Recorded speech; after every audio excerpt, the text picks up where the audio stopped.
அனைத்துலக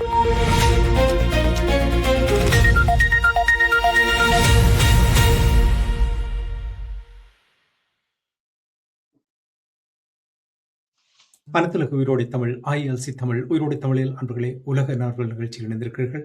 உலக நார்வல் நிகழ்ச்சியில் பிரித்தானியாவிலிருந்து போரியல் ஆய்வாளர் அரசோக் இணைகின்றார். வணக்கம் அரசோகளே. வணக்கம் நானி. அனைத்துலக உயிரோட தமிழ் உறவுகளுக்கு அன்பு கலந்த வணக்கம். இன்னொரு உலக நார்வல் நிகழ்ச்சி இணைந்திருக்கின்றோம். தொடர்ந்து ஈரான், இஸ்ரேல், அமெரிக்காவுக்கு இடையிலான போர் நிலைமைகள், பேச்சுவார்த்தைகள் தொடர்பான விடயங்களை பார்ப்போம். ஆனால் அதை பார்ப்பதற்கு முன்னதாக நாங்கள் டொனால்ட் ட்ரம்ப் அவர்கள் பெய்ஜிங் பயணத்தை மேற்கொண்ட விடயங்கள் நேற்று மெதுவாக பார்த்திருந்தோம். அந்த விடயத்தை முதலில் பார்த்து நாங்கள் ஹோமோஸ் நீரிணை மற்றும் போர் நிலைமைகளை பார்க்கலாம். இந்த டொனால்ட் ட்ரம்பினுடைய பயணத்தை நீங்கள் எடுத்தீர்கள் என்றால் இனி இல்லை என்று வரலாறு காணாத வகையில் அந்த பயணம் ஒரு சிறப்பான பயணமாக அமைந்திருப்பது. நேற்று பேசும் பொழுது நீங்கள் கூறினீர்கள் 30க்கும் மேற்பட்ட சிஇஓக்கள், தலைவர்கள், பெரிய நிறுவனத்தின் தலைவர்கள் எல்லோரும் அங்கே சென்றிருந்தார்கள். அது மட்டும் இல்லாமல் அவர்களிடம் அந்த 2 நாடுகளையும் எவ்வளவு ஒரு நட்புள்ள நாடு என்ற விதத்தில் அவர்கள் கூறும் பொழுது நான் உடனடியாக யோசிச்சேன், டொனால்ட் ட்ரம்ப் அவர்களுக்கு அந்த அவருடைய மெமரி வந்து ஒரு ஷார்ட் மெமரியாண்டு. ஏனென்றால் கொரோனா வைரஸ் வந்த பொழுது சீனா வைரஸ் என்று அவரை போட்டு திட்டிக் கொண்டிருந்ததையும் நான் பார்த்தேன். ஆனால் இப்பொழுது பல்டி அடித்து அவர்களைப் போல ஒரு நல்லவர்களை நாங்கள் பார்க்க முடியாது என்று அங்கே கூறிய விடயத்தை நான் பார்த்தேன். சரி, நீங்கள் கூறுங்கள், நீங்கள் என்ன அவதானித்தீர்கள்? இந்த இரு நாடுகளுக்கும் இடையிலான இந்த சந்திப்பின் பொழுது என்ன விடயங்கள் அங்கே பேசப்பட்டதையும் கூறுங்கள். இது ஒரு மிகப்பெரிய ஒரு மூலோபாய நகர்வாகத்தான் இதனை பார்க்கலாம். அதாவது இதில் 2 விடயங்கள். ஒன்று, ட்ரம்பை பொறுத்தவரையில் இந்த ஈரான் போரில் ஒரு வெற்றியை பெற்றுக் கொண்டு போகத்தான் அவர் விரும்பி இருந்தார். ஆனால் அது துரதிர்ஷ்டவசமாக தலைகளாக மாறிவிட்டது. இப்போது பலரும் கருதுகிறார்கள் என்னென்று சொன்னால், ட்ரம்பிடம் பெரிதாக ஒன்றும் இல்லை. அவரே என்று சொன்னால், அதாவது ஈரான் அதாவது நடத்தும் இந்த பேச்சுவார்த்தையில அதாவது டொனால்ட் ட்ரம்ப் தனது பயணத்தின் போது ஜின்பின்னுடன் நடத்தும் இந்த பேச்சுவார்த்தையின் போது ஈரான் போர் தொடங்கிய போது இருந்ததை விட குறைவான செல்வாக்குடன் தனது சீன சகாவுக்கு எதிராக அமெரிக்க ஜனாதிபதி அமர்ந்திருக்க வேண்டிய நிலை வந்திருப்பதாக சுயாதீன சீன ஆய்வாளர் ஆண்ட்ரூ லியோங் கூறியிருக்கிறார். அதாவது ஈரானின் நிலைமை தீர்க்கப்படாமல் உள்ளது. அதாவது போருக்கு முன்பு இருந்ததை விட ஒப்பீட்டளவில் பலவீனமான நிலையில் ட்ரம்ப் பேச்சுவார்த்தைக்கு சென்றிருக்கிறார். அவர் ஏற்கனவே உங்களுக்கு தெரியும், தனது பயணத்தை ஒத்தி வைத்திருந்தார். அதற்குள்ளாவது ஈரான் பிரச்சனையை முடிக்கலாம் என்று, ஆனால் முடியவில்லை. பல அமெரிக்கர்கள் இந்த மோதலை எதிர்க்கின்றனர். மேலும் அதிகரித்து வரும் எண்ணெய் விலைகளும் அங்கு அமெரிக்காவில் உள்நாட்டு பிரச்சனைகளை ஏற்படுத்தி இருக்கின்றது. ஆனால் இப்ப அதாவது அமெரிக்காவின் F-35 உட்பட பல ஆயுதங்களை சீனாவின் ஆதிக்கத்தின் கீழ் இருக்கின்ற தாய்வானுக்கு கொடுக்க முயற்சிப்பதும், F-16 போன்றவற்றை கொடுத்ததும். ஆனால் இப்போது இந்த வலிமையான ஆயுதங்கள் ஈரானில் தாக்கு பிடிக்காமல் போனதும் அவர் தனது செல்வாக்கை இழந்து போனதாக கூறப்பட்டிருக்கு. ஆனால் அதே சமயம் நீங்கள் பார்த்தீங்கன்னு சொன்னால், அமெரிக்க அதிபரின் வருகைக்கு சீனா ஒரு பெரிய முக்கியத்துவத்தை கொடுக்கவில்லை என்று சொல்லியும், விமான நிலையத்துக்கு கூட சீன அதிபர் போகவில்லை என்று சொல்லியும் சிலர் போட்டிருக்கிறார்கள். ஆனால் அதே நேரம் நீங்கள் பார்த்தீங்கன்னு சொன்னால், இரு தலைவர்களுக்கும் இடையிலான பேச்சுவார்த்தைகள் முடிவடைந்திருந்தது. முதல் சுற்று பேச்சுவார்த்தை முடிவடைந்திருந்தது என்று சொல்லியும், அதற்கு பிறகு ஜின்பிங் அளித்த பேட்டியில் வர்த்தக போர்களில் எந்த ஒரு தரப்பும் வெற்றி பெறப் போவதில்லை என்று கூறினதாகவும் கூறப்படுகிறது. அதே போல ட்ரம்பை பொறுத்தவரையிலும் அவர், உங்களுக்கு தெரியும், அங்கு சென்ற போது ஒரு மிகப்பெரிய ஒரு கூட்டணியுடன் தான் சென்றிருந்தார். முழுக்க தொழில் அதிபர்கள் தான் அங்கு சென்றிருந்தார்கள். ஆனால் இந்த பயணத்தின் போது அவர் என்னத்தை அங்கு எடுக்க முற்படுகிறார், என்னத்தை சீனாவுடன் எதிர்பார்க்கிறார் என்ற கேள்விகளும் எழுந்திருக்கின்றன. இதில் முக்கிய பிரச்சனையாக இருப்பது இப்போது ஹார்முஸ் நீரிணையை முக்கிய பிரச்சனையாக இருப்பது.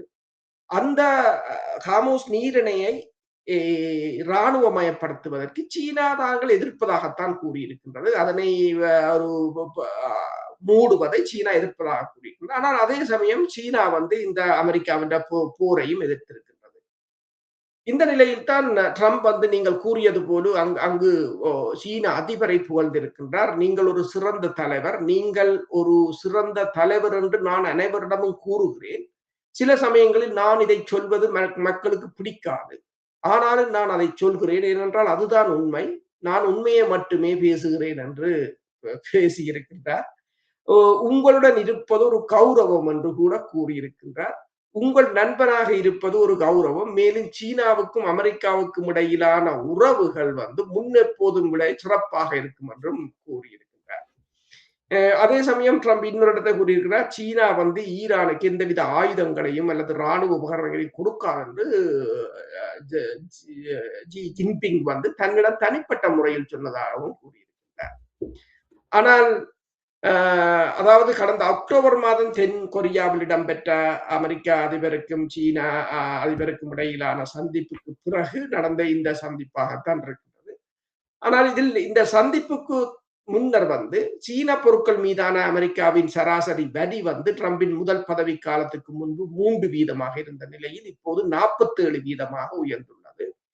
ஆனால் அந்த அதே சிந்தனை குழுவின்படி அமெரிக்கா அதே நிலைமையில் அமெரிக்காவின் பொருட்கள் மீதான சீனாவின் வரி 2018ஆம் ஆண்டு 8.4% இருந்தது. தற்போது 31% இருக்கிறது. ஆனால் இருதரப்பும் அந்த ட்ரம்ப் அந்த வரி விகிதத்தில் இன்னும் எந்தவித ஒரு மாற்றத்தையும் ஏற்படுத்தவில்லை. ஆனால் பேசிக் கொண்டிருக்கிறதாகத்தான், அதாவது பேச்சுக்களை நடத்தி கொண்டிருக்கிறார்கள். இதே சமயம்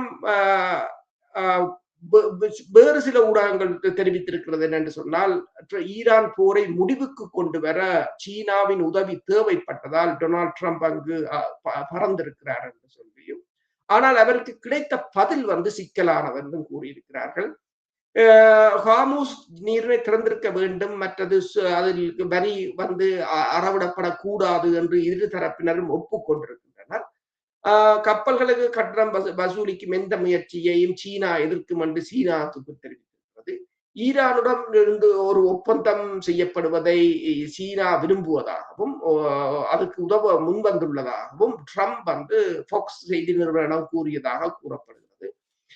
அதே சமயம் நீங்க பாத்தீங்கன்னு சொன்னால், இந்த ஈரானுக்கு சீனா வந்து அழுத்தம் கொடுக்க வேண்டும் என்று சொல்லியும், இந்த ஹார்மூஸ் நீரிணையை திறப்பதற்கு அந்த அழுத்தத்தை கொடுக்க வேண்டும் என்று சொல்லியும், அது சீனாவின் நலன்களுக்கே உகந்தது என்று சொல்லியும் அமெரிக்காவின் திரைசேரி செயலாளர் பெசன்ட் கூறியிருக்கின்றார். அதே சமயம் நீங்கள் பார்த்தீங்கன்னு சொன்னால், மார்க்கோ ரூபியோ அவர் கூறியிருப்பதும் என்னென்று சொன்னால், இந்த ஹார்மூஸ் நீரிணையை திறப்பதற்கு சீனா வந்து அழுத்தத்தை கொடுக்க வேண்டும் என்று சொல்லியும், அது ஒரு அனைத்துலக நீரிணை என்று சொல்லியும், அதனால் அது மூடி இருப்பது வந்து உலக பொருளாதாரத்துக்கு கடுமையான தாக்கங்களை ஏற்படுத்தி வருவதாகவும் மார்க்கோ ரூபியோ கூறியிருக்கின்றார். ட்ரம்பின் பயணத்தை பொறுத்தவரையில் இப்போது ஒரு முக்கோண கூட்டணியை அவர் விரும்புகிறார். பொருளாதாரத்தில் முதல் 2 இடங்களில் இருக்கின்ற நாடுகள் சீனாவும் அமெரிக்காவும் இணைந்து விட்டால், அதனுடன் ரஷ்யாவையும் ஆயுத பல ரீதியாக சேர்த்து விட்டால், இந்த முக்கோண நாடுகள் இணைந்தால் அடுத்த ஒரு உலக ஒழுங்கை தாங்கள் கட்டியமைக்கலாம். ஏனையவர்கள் இதில் ஐரோப்பாவை இப்போது கைவிட்டு விட்டார்கள். அப்ப இந்த 3 நாடுகளையும் இணைப்பதுதான் இந்த ட்ரம்பின் பயணத்தின் முக்கிய நோக்கமாக இருக்கிறதாக இப்ப சீனாவின் கிழக்கு சீனா இயல்நிலை பல்கலைக்கழகத்தின் ஒரு விசிட்டிங் பேராசிரியர் வந்து அதாவது ஸ்டிம்சன் மையத்தின் ஆராய்ச்சி உறுப்பினரான சியாங் லன்சிங் என்றவர் ரஷ்ய டுடே ஊடகத்துக்கு அளித்த பேட்டியில் தெரிவித்திருக்கின்றார்.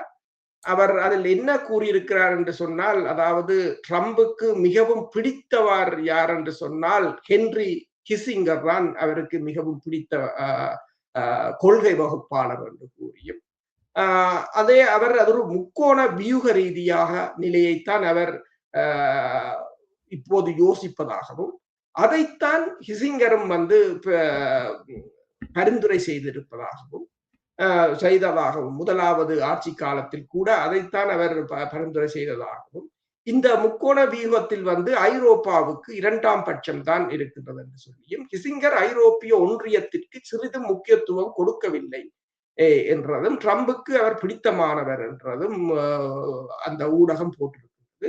அதாவது இந்த முக்கோண பூகோள அரசியல் நிலைமை என்றது ரஷ்யாவையும் சீனாவையும் அமெரிக்காவையும் இணைந்த ஒரு முக்கோண அரசியல் பூகோள அரசியலை தான் இந்த தற்போதைய ட்ரம்பின் திட்ட பயணத்துக்கான திட்டமாக இருக்கின்றது.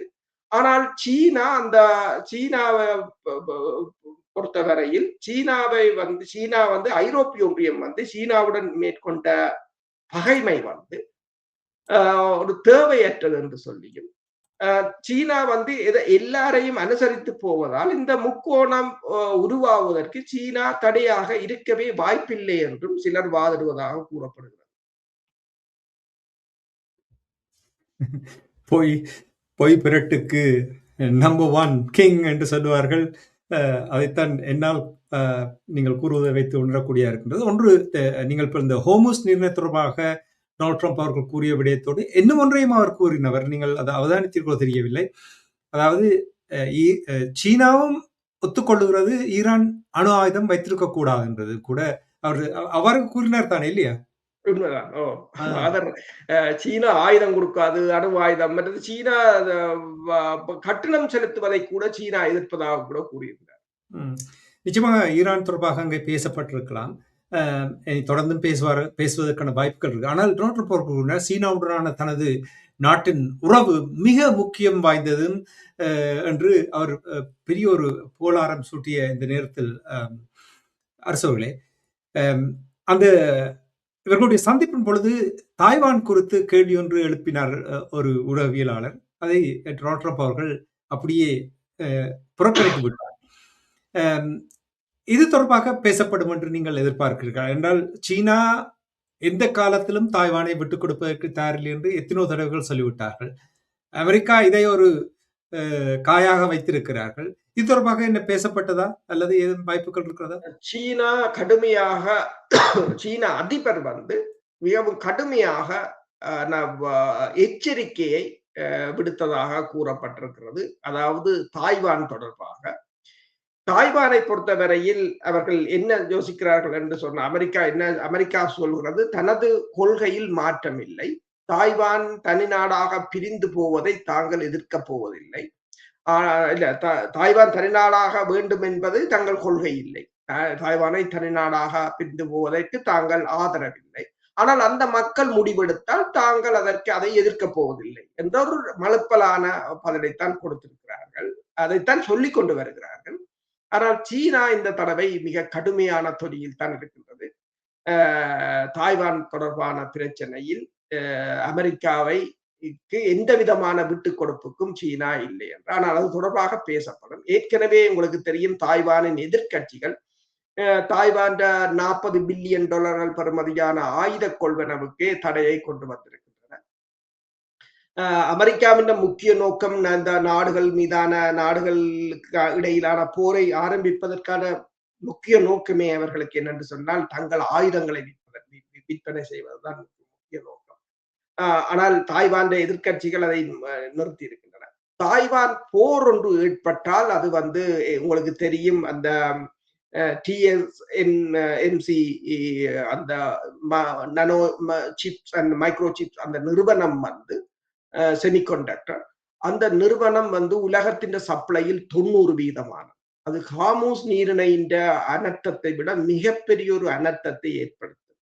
அதைத்தான் எல்லோரும் கூறினார்கள் என்னென்று சொன்னால், ஒரு உலகத்துக்கு 90% AI இண்டஸ்ட்ரியா இருக்கலாம், மொபைல் போனாக இருக்கலாம், காராக இருக்கலாம், பிளேனாக இருக்கலாம், ஒரு 90% வளங்களை செய்கின்ற ஒரு நிறுவனத்தை சீனாவிலிருந்து சில 100 கிலோமீட்டர் தொலைவில் யார் உங்களை கொண்டு போய் வைக்க சொன்னது என்று கேள்விகள் இப்போது இருக்கின்றன. அப்ப அது வந்து ஹார்முஸ் நீரிணை எவ்வாறு ஈரானுக்கு ஒரு ஒரு பிடியாக இருக்கின்றதோ, அதே போல இந்த நிறுவனமும் சீனாவுக்கு ஒரு பிடியாக இருக்கும்.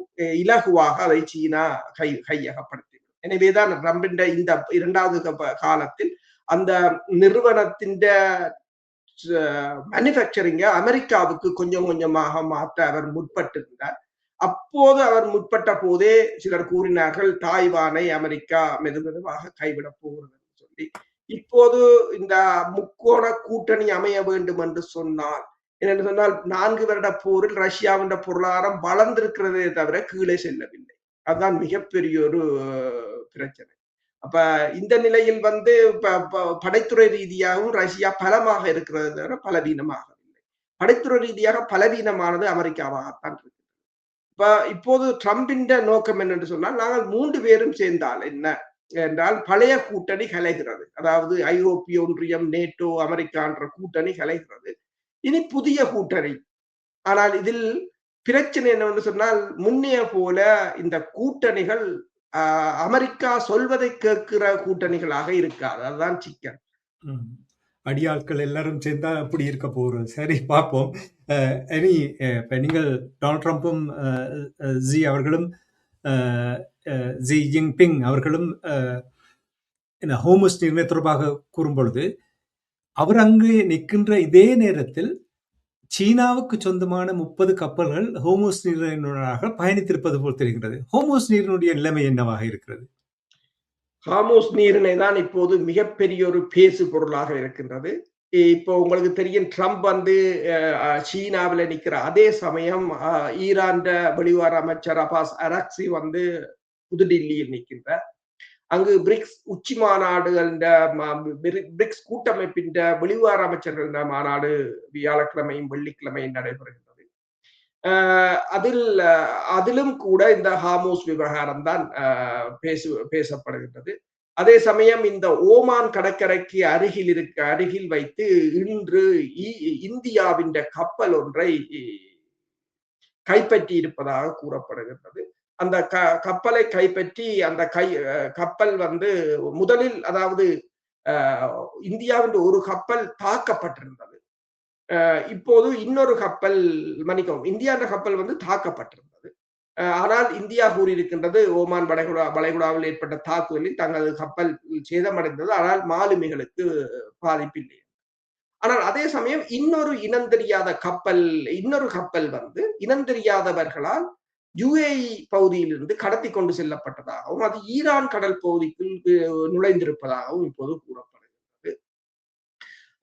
அதே நேரம் அமெரிக்காவின் எரிசக்தி அமைச்சர் ஸ்காட் பெசன் சொல்கின்றார், அதாவது திரைசேரி செயலாளர், ஈரான் எண்ணெய் கிணறுகள் நிரம்பி விட்டன, அவர்களால் ஏற்றுமதி செய்ய முடியாது சொல்லி. ஆனால் இந்த தகவல்களின் அடிப்படையில் கிட்டத்தட்ட இந்த புதன்கிழமையிலிருந்து 30 கப்பல்களை ஈரான் வந்து விடுவித்திருக்கின்றன. 30 கப்பல்கள் போயிருக்கின்றன. அதில் 2 கப்பல்கள் கிட்டத்தட்ட 1.5 மில்லியன் பரல்கள் எண்ணெய்களை ஏற்றிய 2 கப்பல்கள் பர்சனலாக ஜப்பான் பிரதமர் வந்து ஈரானுடன் தனிப்பட்ட முறையில் தொலைபேசியில் உரையாடி அந்த 2 கப்பல்களையும் எடுத்திருப்பதாக கூறப்படுகிறது. அதே சமயம் இந்த 30 கப்பல்களில் பெருமளவானவை சீனாவுக்கும் மற்றது ஏனைய ஆசிய நாடுகளுக்கும் சென்றிருப்பதாக கூறப்படுகிறது.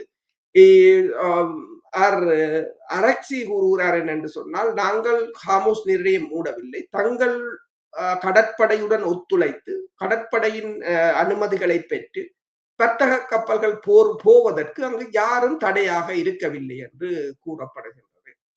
இந்த நிலையில் தான் இப்போது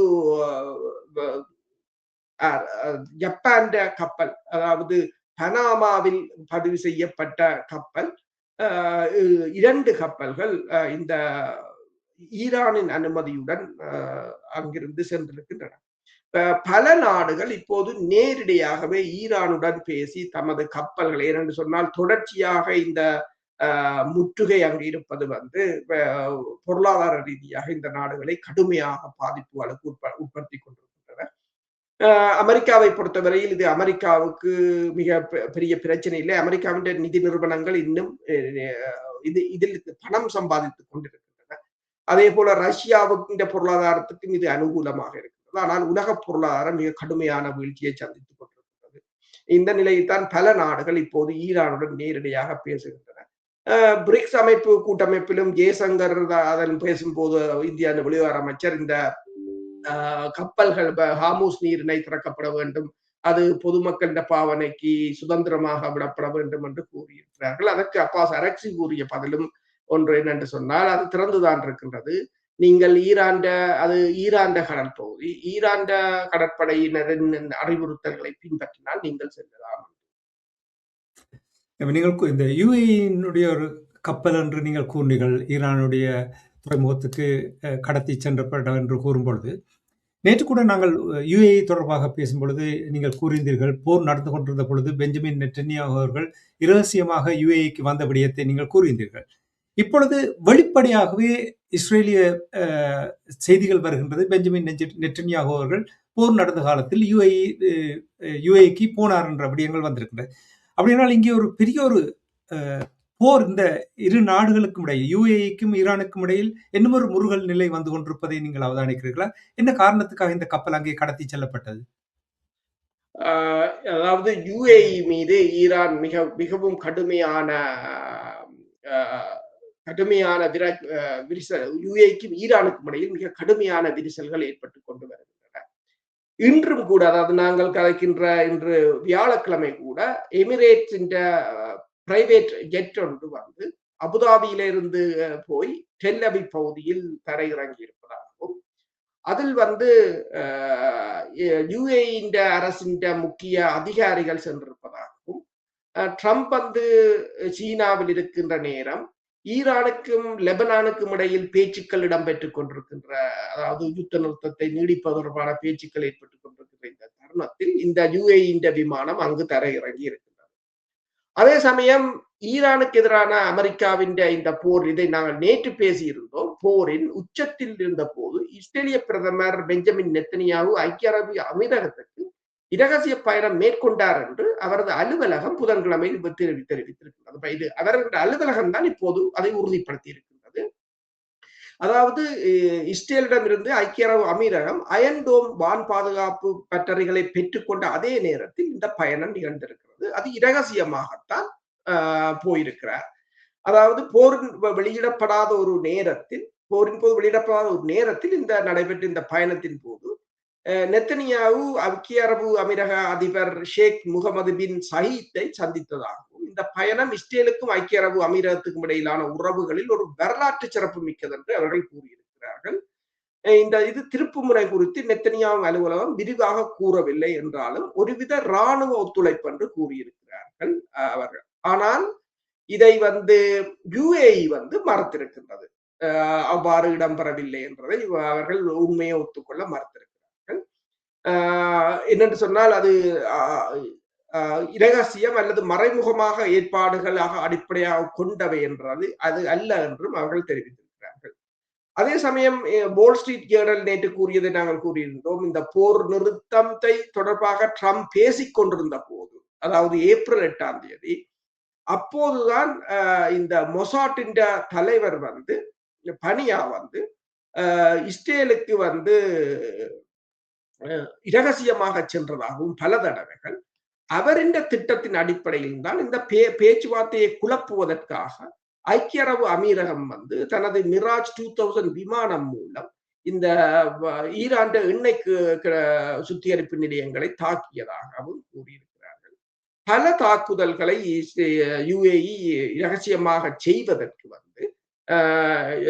இஸ்ரேல் உதவி செய்ததாகவும் ஈரான் கூறியிருக்கின்றது. தாங்கள் ஏன் யுஏஇயை கடுமையாக தாக்கினோம் என்று சொன்னால், யுஏஇ கடந்த ஜனவரி மாதம் கூறியிருந்தது தாங்கள் தங்கள் வான்பரப்பை கொடுக்க மாட்டோம் ஈரான் மீதான தாக்குதலுக்கு என்று சொன்னாலும், ஈரானை தாக்குவதற்கு அமெரிக்கா பயன்படுத்திய விமானங்கள், அதாவது இந்த மினா பகுதியில் நடந்த தாக்குதலில் 160க்கும் மேற்பட்ட பள்ளிக்கூட குழந்தைகள் இறந்த தாக்குதலில் பயன்படுத்தப்பட்ட விமானம் யுஏஇயில் இருந்த அமெரிக்க தளத்தில் இருந்துதான் புறப்பட்டு வந்ததாக ஈரான் குற்றம் சாட்டி இருக்கின்றது. யுஏஇ, சவுதி அரேபியா, குவைத் போன்ற நாடுகள் இன்னும் மறைமுகமாக இஸ்ரேலுடனும் அமெரிக்காவுடனுமான ஒத்துழைப்பை வழங்க தயாராக இருப்பதாகத்தான் தெரிகிறது. இன்னும் பாடம் கற்றுக்கொள்ளவில்லை என்றுதான் அதை சுட்டிக்காட்டுகிறது. சரி, நாங்கள் நிகழ்ச்சி என்றே கொண்டு வேண்டும். லெபனானுக்கும் இஸ்ரேலுக்கும் இடையிலான போர் நிறுத்தம் தொடர்பான பேச்சுவார்த்தைகள் நடந்து கொண்டிருக்கின்றது. களத்தில் தொடர் தாக்குதல்கள் நடந்து கொண்டிருக்கின்றது. அவற்றை நாங்கள் நாளை இன்னும் ஒரு சந்தர்ப்பத்தில் விரிவாக பார்ப்போம். நிறைவாக உங்களுக்கு தெரியும், இப்ப நீங்கள் கூறினீர்கள் பிரிக்ஸ் உறுப்பு நாடுகள் சந்தித்த விடயம், நியூ டெல்லியில் சந்தித்த விடயங்களை கூறினீர்கள். அந்த சந்திப்பு தொடர்பாக என்ன சமீபத்தில் வந்த செய்தி என்ன என்று கூறுவீர்களா? பிரிக்ஸ் நாடுகளின் வெளிவார அமைச்சர்கள் கூடியிருக்கிறார்கள். என்று சொன்னால் இந்த தடவை இந்தியா தான் பிரிக்ஸின் தலைமை பொறுப்பை ஏற்றிருக்கின்றது. அந்த தலைமை பொறுப்பை இந்தியா ஏற்றிருக்கின்ற நிலையில் முதலில் வெளிவார அமைச்சர்கள் கூடியிருக்கிறார்கள். அதாவது செப்டம்பர் மாதம் இடம்பெறுகின்ற தலைவர்களின் சந்திப்புக்கான முன்னோட்டமாக இதில் ஈரான் வெளிவார அமைச்சர் அபாஸ் அரக்சியும் புதன்கிழமைதான் அங்கு அதாவது லேட்டாகத்தான் சேர்ந்திருந்ததாக கூறப்படுகிறது. இதில் பேசிய இந்தியாவின் வெளிவார அமைச்சர் ஜெய்சங்கர் ஹார்மோஸ் நீரிணை தொடர்பாகத்தான் அதிக கவனம் செலுத்தி பேசியிருந்தார். அதற்கு பதிலளித்த பிரிக்ஸ் அபாஸ் அரக்சியும் ஹார்மோஸ் நீரிணை தொடர்பாக ஈரான் நிலைப்பாடு என்னன்றது கூறியிருந்தார். அது மட்டுமல்லாது பிரிக்ஸ் கூட்டமைப்பில் உள்ள நாடுகள் எந்த விதமான தங்கு தடையுமின்றி இந்த அமெரிக்கா இஸ்ரேல் மேற்கொண்ட போரை, ஈரான் மீது மேற்கொண்ட தாக்குதலை எந்த விதமான தங்கு தடையுமின்றி கண்டிக்க வேண்டும் என்று அவர் வற்புறுத்தியிருந்ததாக கூறப்படுகிறது. வியாழக்கிழமையும் வெள்ளிக்கிழமையும் இந்த கூட்டம் இடம்பெறுவதால் அதை கண்டிக்கிறார்களா இல்லையா என்றதை பார்க்க வேண்டும். ஏனென்றால் இந்தியா தான் அதுக்கு பொறுப்பாக இருக்க போகிறது. ஏனென்றால் இந்தியா தான் இந்த முறை தலைமை பொறுப்பை ஏற்றிருக்கிறது. இதுவரை காலமும் இந்தியா அது தொடர்பாக எந்த விதமான கண்டனத்தையும் தெரிவிக்கவில்லை என்று கூறியிருக்கிறார்கள். இப்போது எல்லோரும் அங்கு கூடியிருப்பவர்கள், பிரிக்ஸின் கூட்டத்தில் கூடியிருப்பவர்கள் பெருமளவானவர்கள் இப்போது இந்த தற்போது ஏற்பட்டிருக்கும் இந்த பொருளாதார நெருக்கடி தொடர்பான விடயங்களுக்கு தான் முன்னுரிமை கொடுத்துக் கொண்டிருக்கிறார்கள். என்னென்று சொன்னால், இப்போ அதாவது ஹார்மோஸ் நீரிணையின் ஒவ்வொரு நாளும் அது மூடப்பட்டிருப்பது உலகத்தின் பொருளாதாரத்தை கடுமையாக பாதித்துக் கொண்டிருக்கிறது. அதாவது உக்ரைனில் தொடங்கிய போது ரஷ்யாவிடமிருந்து ஐரோப்பிய ஒன்றியம் வாங்கிய எல்என்ஜி கேஸை ஒப்பிடும் போது இப்போது அவர்கள் கிட்டத்தட்ட 6.9 பில்லியன் அளவுக்கு அதை வாங்குகிறார்கள். அதாவது 16% அதிகமாக இப்போது ரஷ்யாவிடம் ஐரோப்பிய ஒன்றியம் வாங்கிக் கொண்டிருக்கிறது என்று கூறப்படுகிறது. இந்த அவ்வாறான நிலை இன்னும் இது மூடப்படுமாக இருந்தால் மிகப்பெரிய நெருக்கடி ஏற்படும் என்பதால் இந்த அபாஸ் அரக்சின் பயணம் இந்தியாவுக்கான பயணம் ஒரு முக்கியத்துவம் வாய்ந்ததாக இந்த பிரிக்ஸ் மாநாட்டில் பார்க்கப்படுகிறது. டொனால்ட் ட்ரம்பினுடைய குடும்ப விடுமுறை பயணம், பெய்ஜிங்குக்கான பயணம் முடிவுக்கு வந்த பின்பு இந்த போரில் இருந்து வெளிவந்து விடுவார் என்று சிலர் கூறியதையும் நான் கேட்டிருக்கின்றேன். நன்றி அரசுகளை. இன்றைய நிகழ்ச்சியில் இணைந்து நிறைய தகவல்களை உயிரோடி தமிழ் உறவுகளுக்கு பயந்து கொண்டமைக்காக அன்பர்கள் சார்பாக நன்றி கூறிக்கொண்டு மீண்டும் நாளை சந்திப்போம். நன்றி, வணக்கம். நன்றி, வணக்கம். எமது பார்வையாளர்களுக்கு வணக்கம். மக்களின் குரலாய் ஓங்கி ஒலிக்கும் இலக்கு மின்னிதழ்